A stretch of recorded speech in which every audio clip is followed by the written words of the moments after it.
Its sky hung in a permanent haze of ash-gray clouds, the light of its pale twin moons barely enough to pierce the gloom.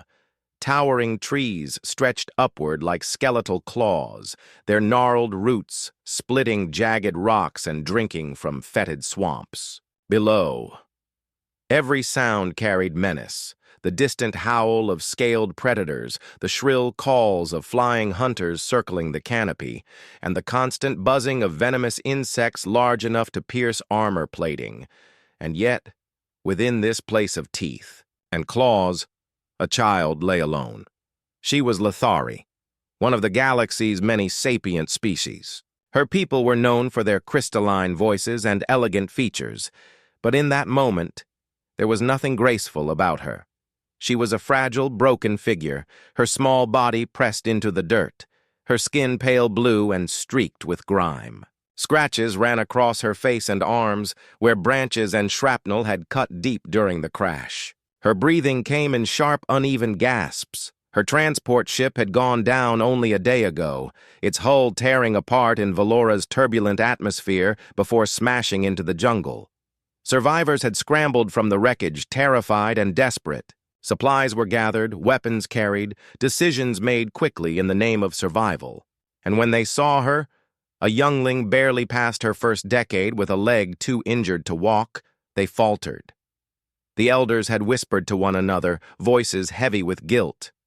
"She will slow us. The predators will find us if we linger. There is no way she will survive here." The choice was made. They left her. Perhaps some believed the gods would take mercy on her soul. Others told themselves it was kinder than letting her suffer the long, drawn-out horror of Valora's predators. But in truth, it was fear. Fear of the jungle, fear of death. Fear that made them abandon their own. The girl had begged, her crystal-clear voice breaking into sobs as she called after them. She had dragged herself across the broken ground, clutching at their legs only to be pushed aside.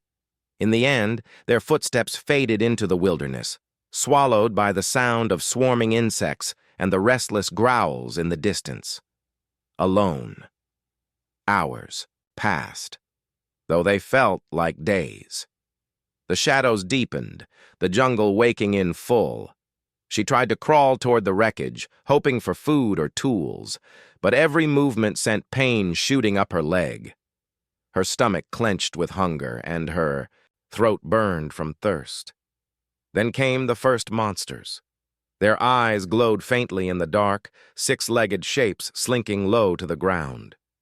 Long necks craned forward, forked tongues flickering as they tasted the air. She could smell them before she could see them. The sharp, acrid stench of blood and venom. She pressed herself against a fallen piece of hull plating, clutching it. Like a shield, heart hammering in her chest. The predators drew closer.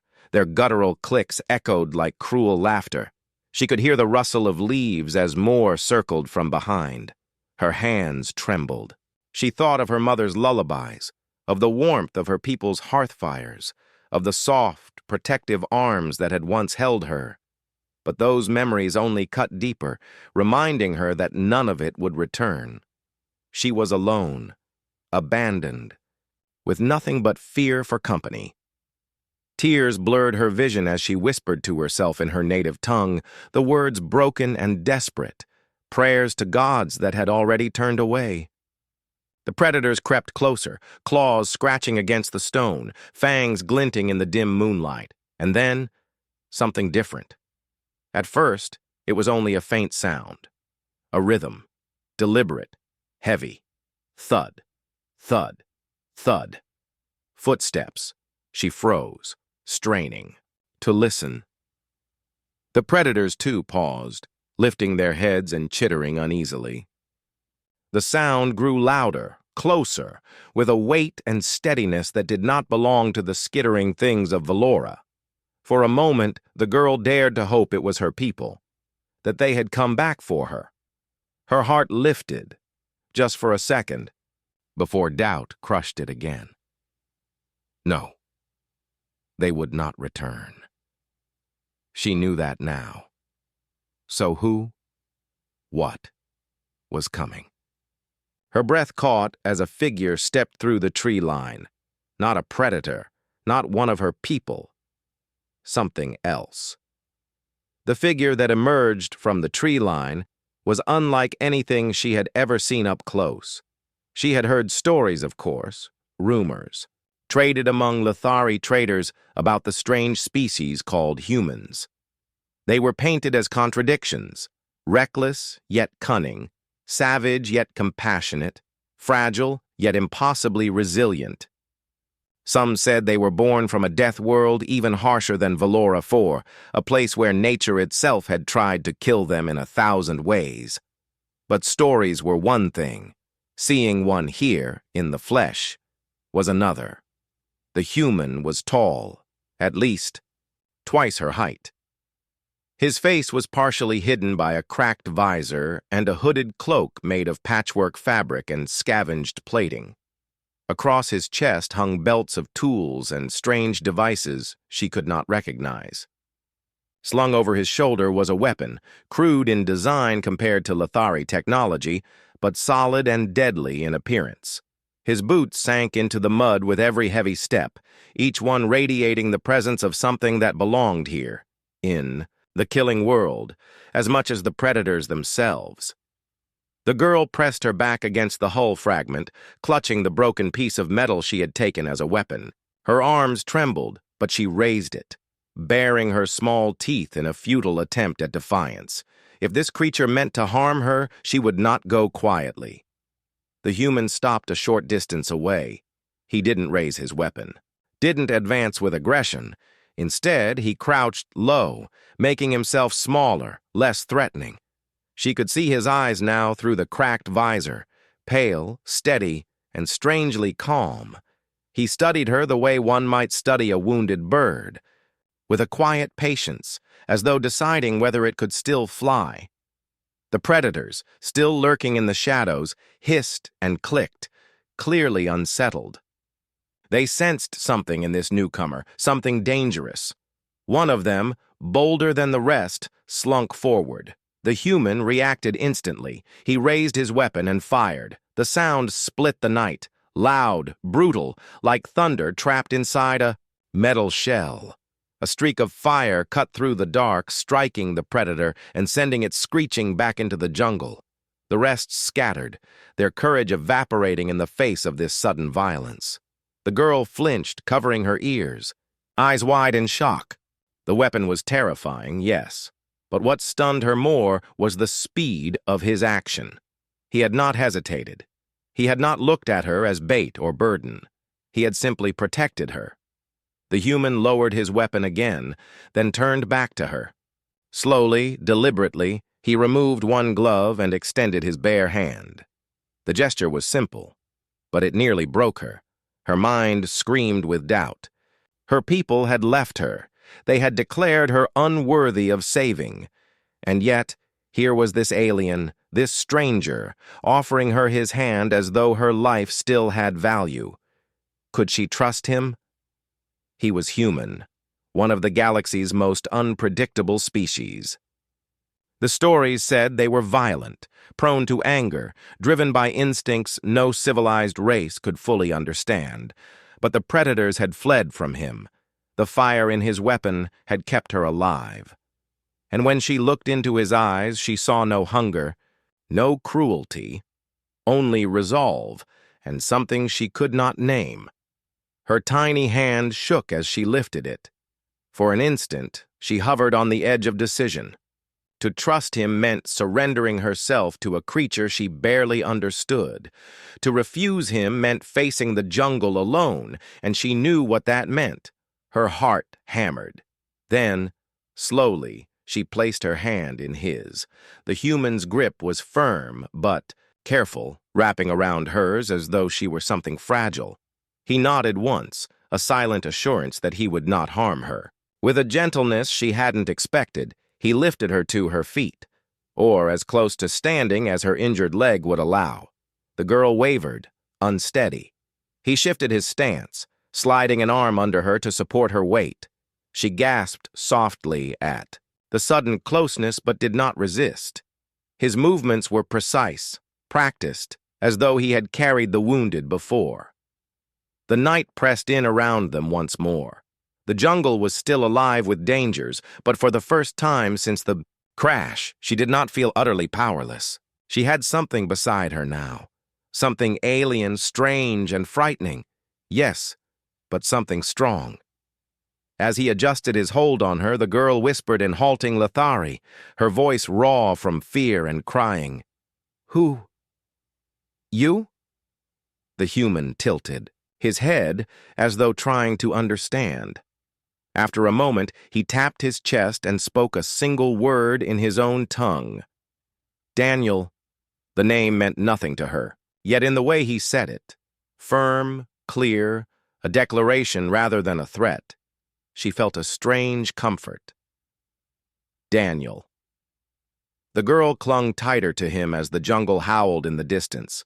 She did not know why he was here or what he truly wanted, but she knew one thing with certainty. He had not abandoned her. Daniel, the human, had carried the girl away from the crash site, choosing a path through the thick jungle with a certainty that unnerved her. He moved like someone who had walked death worlds before, pausing often to scan the tree line, shifting, his weight to avoid brittle branches that might snap too loudly underfoot. Where her people had abandoned her for fear of slowing down, he adjusted his pace so that she never felt like a burden. He brought her to a small clearing hidden beneath a jagged rock outcrop. There, tucked away from the open sky, he had built a crude shelter, a lean-to of scavenged wood and metal, reinforced with foliage that masked its shape from predators. It was not elegant, not the kind of shining camp her people would have constructed, but it was practical, and on Valora 4, practicality meant survival. The girl sat by the fire he lit, its crackling warmth chasing away the damp chill that had seeped into her bones. She watched him work in silence, her wide eyes following every motion. His hands were scarred, his movements efficient. He moved like someone who had done this before, like someone who had lived through nights just as dangerous as this one. When he noticed her staring, he gave a small, tired smile. He held up a strip of dried meat and gestured for her to eat. She hesitated, nose wrinkling at the unfamiliar smell. But her stomach, hollow and aching, made the decision for her. She nibbled at it carefully, then chewed faster as the taste. Strange, salty, but nourishing, spread across her tongue. For the first time since being left behind, she felt the gnawing edge of hunger soften. Days blurred into one another. They survived together in a rhythm born of necessity. Daniel showed her how to filter water by funneling it through heated stones and sand. He showed her how to smear ash and crushed leaves on her skin to mask her scent from hunters. He taught her to listen, not just with her ears, but with her whole body, for the subtle shifts in the jungle, the silence that meant a predator stalked nearby, the rising hum of insects that foretold a storm. At first she thought she was only a helpless shadow following him. But slowly she began to contribute. Her people had lived close to nature before they took to the stars, and she remembered teachings whispered by her mother, which roots could be eaten, which berries were poison, which flowers could be boiled into a calming brew. She would bring him small bundles of food, placing them proudly before him like offerings. Daniel would nod in thanks and share them equally, never taking more than she did. They learned to speak in fragments, half words, half gestures. She learned his name, Daniel, and he learned hers. Though his tongue stumbled on the soft Lethari syllables, he began to mimic her words for water, fire, food, while she tried to echo the rough consonants of his speech. Their language was clumsy, stitched together with laughter and pointing fingers, but it was enough. At night, when the jungle roared with unseen beasts, Daniel would sit awake with his weapon across his knees. She would lie close to the fire, but never too far from him. In the dark, she whispered the question that had haunted her since he first offered his hand. Why Help me? The words were halting, broken, but he understood. He stared into the flames for a long time, his face shadowed, the firelight flickering in his eyes. When he finally spoke, his voice was quiet, almost a whisper. No one deserves alone. She repeated the word to herself, tasting it in his language. Alone. Her chest tightened, for that was exactly what her people had condemned her to. And yet, this stranger, this human, had refused to leave her in the dark. The monsters still tested them. Once, a pack of long-necked hunters tracked their camp. Daniel grabbed her hand and led her silently into a ravine, covering their tracks with mud. Another time, a flying beast with translucent wings swooped low, shrieking, only for Daniel to raise his rifle and drive it away with a burst of fire. Through it all, she clung to his presence. Terrifying though he was, scarred, alien, unpredictable, he was also steady. He stood between her and the monsters as if it were the days bled into weeks, and the girl began to forget the sharp sting of abandonment. Life had become a rhythm of survival, fire at night, foraging by day, whispers of language exchanged between her and Daniel. In the strange simplicity of their bond, she felt something she had not known since before the crash: safety. But safety, on Valora 4, was fragile, and it shattered the moment the sky split with the thunder of engines. The sound came at dawn, when the jungle was still mist-laden. The girl sat near the fire, weaving strands of grass with her small hands, when she heard it. A vibration that made the earth tremble, different from any beast's call. She looked up sharply. Daniel was already on his feet, rifle in hand, scanning the skies. Through the canopy, shafts of light stabbed downward, beams from a descending ship. Sleek, silver hull plating caught the morning sun. Her breath caught in her throat. The markings painted across its side were unmistakable. Lithari. Her people. For a moment her heart leapt. She thought of her mother's voice, her father's smile, the warmth of clan hearths. She thought they had come back for her at last. But Daniel's jaw tightened.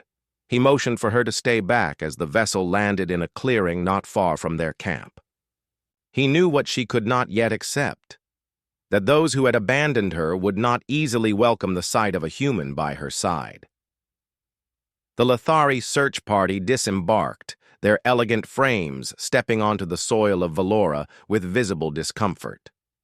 They carried sleek rifles and scanning devices, their robes clean and unmarred by hardship. They had come not out of love for her, but to reclaim supplies and salvage from the wreckage. When they found the girl standing beside Daniel, their faces froze. Gasps rippled through the group. A chorus of voices followed, some incredulous, others scornful. Impossible! She still lives! How could this be? And then, sharp and cutting, a human? The sight of Daniel filled them with instant fear. His size, his scars, his weapon. They saw danger, not salvation.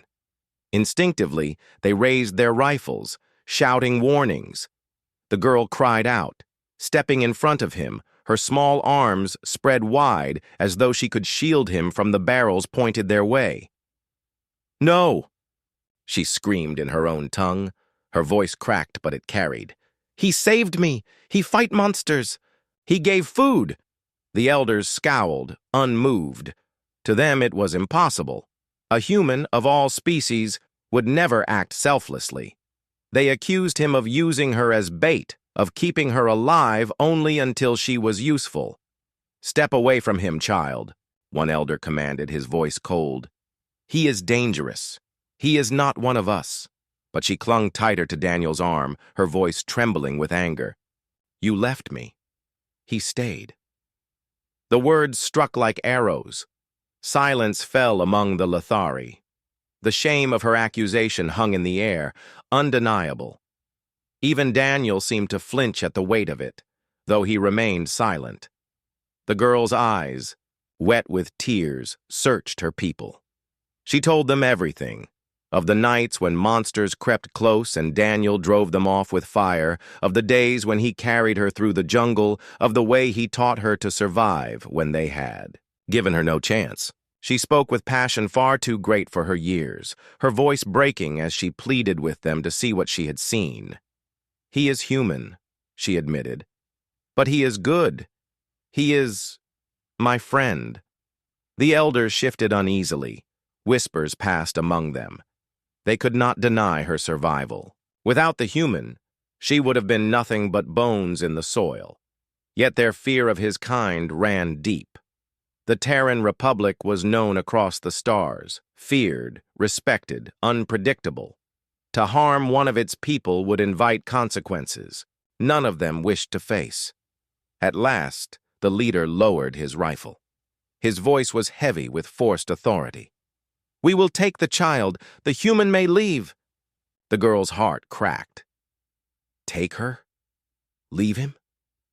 It felt like another abandonment, another severing of the bond that had kept her alive. She turned to Daniel, gripping his hand desperately. His eyes met hers, calm, steady, though she could see something flicker beneath the surface. Regret, perhaps, or something deeper he would never speak aloud. Gently, he pried her fingers loose.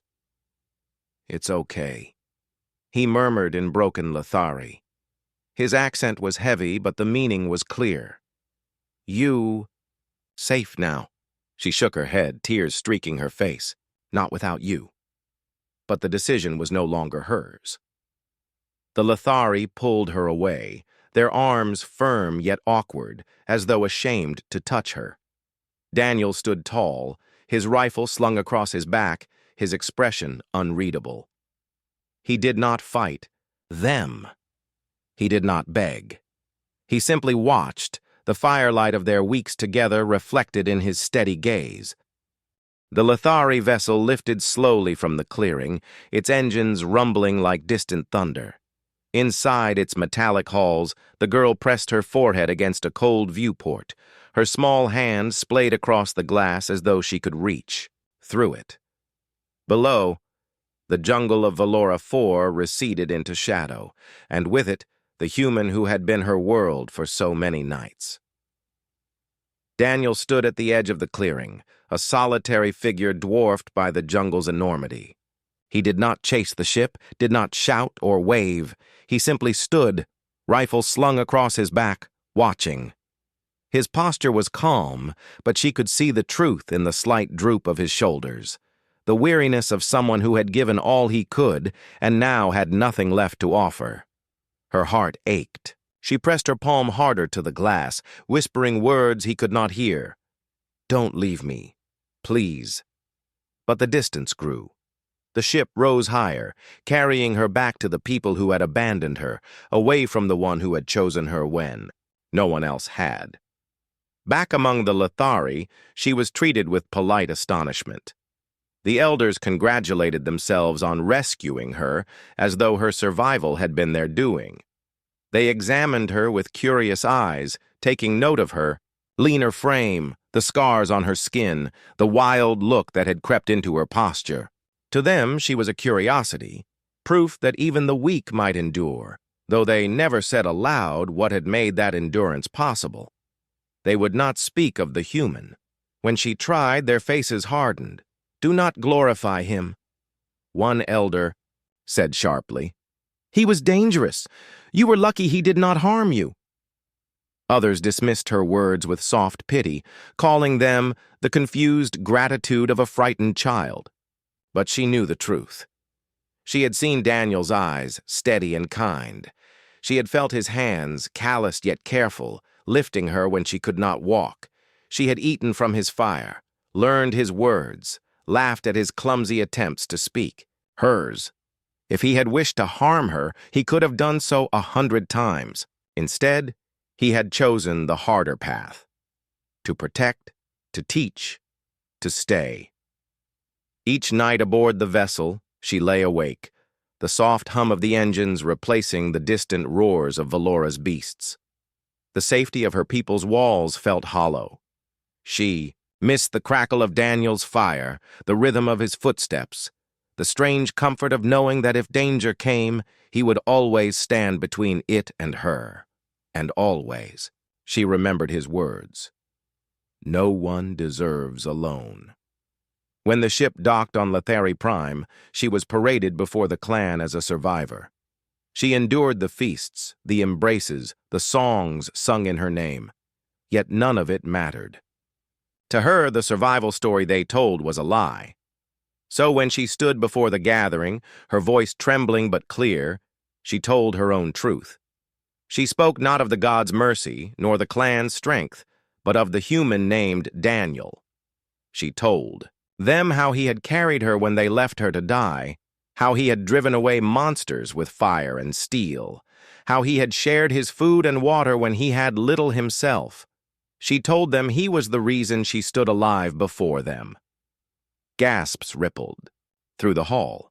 Some scowled, others whispered in disbelief. Yet she saw it, the shame, thinly veiled, flicker in the elder's eyes. They had left her. He had not. When she finished, she lifted her small hand high, fingers spread, as though reaching once more across that impossible distance. He gave me this, she said simply. Not food, not fire, hope. He gave me his hand, and I was not alone. Her words silenced the hall. Years later, as she grew, she carried that memory like a flame. She studied languages, including the strange, harsh syllables of humans. She sought stories of them wherever she could find them, not the fearful myths of savagery, but the accounts of those who had fought beside them, traded with them, lived among them. Always she searched for the name Daniel, though it never appeared in any archive. But even if she never found him again, his gift remained.